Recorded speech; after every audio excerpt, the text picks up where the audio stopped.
निवडणूक आयोगाच्या कार्यालयात गेलेला होतात आणि तिथे तुम्ही घोषणाबाजी केली. नेमकं कारण काय होतं की घोषणाबाजी करण्यासाठी याआधी देखील तुम्ही वेळ वगैरे मागितला होता का? काय झालं होतं नेमकं?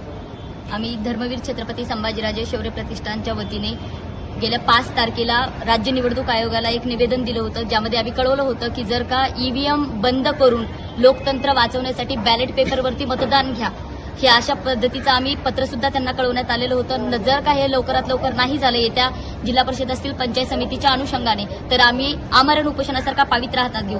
परंतु त्याचं कुठलंही उत्तर आम्हाला राज्य निवडणूक आयोगाने दिलेलं नसल्यामुळे आज आम्ही परत मुंबईच्या राज्य निवडणूक आयोगाच्या कार्यालयामध्ये जाऊन तिथं आम्ही तोडफोड केली असेल, घोषणाबाजी या सर्व गोष्टी केल्या. कारण की आम्हाला लोकशाही पद्धतीनं कुठलंही उत्तर त्यांनी दिलं नाही. आज 6 दिवस होत आहेत आमरण उपोषण आमच्या संस्थापक अध्यक्ष बाळराजे आवारे पाटील यांचं तांदळेवाडी कळंब जिल्हा धाराशिव येथे चालू आहे. पण ताई, लोकशाही पद्धतीने ज्यावेळी तुम्ही हे सगळं करता त्यावेळी तुम्हाला असं नाही वाटलं का की पास घेऊन रीतसर निवडणूक आयोगाच्या अधिकाऱ्यांची आयुक्तांची भेट घ्यावी, त्यांच्याशी बोलावं, असं नाही वाटलं का? घोषणा का दिल्यात तुम्ही? म्हणजे काय झालं असं? त्यांनी भेट दिली नाही का? भेट टाळली का? नाही म्हणलं का? आयुक्तांशी आमची भेट 5 तारखेला पण झाली नाही, आजही झाली नाही. आम्ही सचिवांशी भेटलो, त्यांच्याशी संवाद साधला, परंतु आमच्या पत्राचं उत्तर 10 दिवस जर का या लोकशाहीमध्ये भेटत नसेल तर मग आम्ही घोषणाबाजी नाही करायला पाहिजे तर काय करायला पाहिजे? आम्हाला कायदा सुव्यवस्था त्यावेळेस हातात घ्यावीच लागली. कारण की माणसं मरत असताना सुद्धा तहसीलदार येऊन भेटतात. राज्य निवडणूक आयोगाला विचारलेल्या प्रश्नाचं उत्तर तहसीलदारांनी द्यायला पाहिजे का?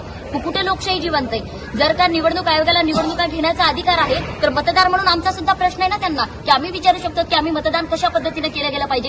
एक कुठल्याही व्यक्तीला जर का तंत्रज्ञानाची माहिती नाहीये तर त्यांनी मतदान कोणाला केलं आणि कोणाला जाते, कशा पद्धतीनं ते मतदान होतंय हे जाणून घेण्याचा लोकशाहीमध्ये अधिकार आहे. डॉक्टर बाबासाहेब आंबेडकरांनी त्याला तो अधिकार दिलाय आणि आज त्याच अधिकाराची विचारणा करण्यासाठी आम्ही तिथे गेलेलो होतो.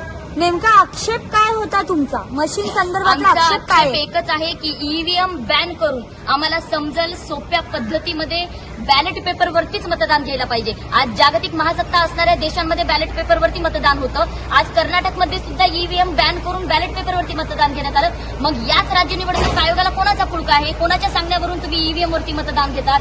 तुम्ही जर का निपक्षपाती पद्धतीने काम करत असता तर मतदार म्हणून आमच्या भावना जाणून घ्या. ताई, एक शेवटचा प्रश्न. ज्या पद्धतीने तुम्ही म्हणालात की कोणाच्या सांगण्यावरनं निवडणूक आयोग हे करताय, तशा पद्धतीचा प्रश्न तुम्हाला देखील विचारू शकतात. तुम्ही कोणाच्या सांगण्यावरनं करताय अशा पद्धतीचा प्रश्न उपस्थित होऊ शकतो. नेमकं कोणती संस्था आहे, काय आहे? आम्ही कोणाच्या सांगण्यावरून ना कुठल्या पक्षाचे आहोत ना राजकीय नेत्यांचे आहोत. आम्ही कुठलेही फक्त भारताचे एक सुजाण नागरिक म्हणून धर्मवीर छत्रपती संभाजीराजे शौर्य प्रतिष्ठानचे आम्ही मावळे आहोत आणि आम्ही एक या भारताचे नागरिक म्हणून मतदार म्हणून आम्हाला अधिकार आहे हा प्रश्न राज्य निवडणूक आयोगाला विचारण्याचा. आम्ही कुठल्याही विरोधातले नाही किंवा कुठले सत्तेतले नाहीये.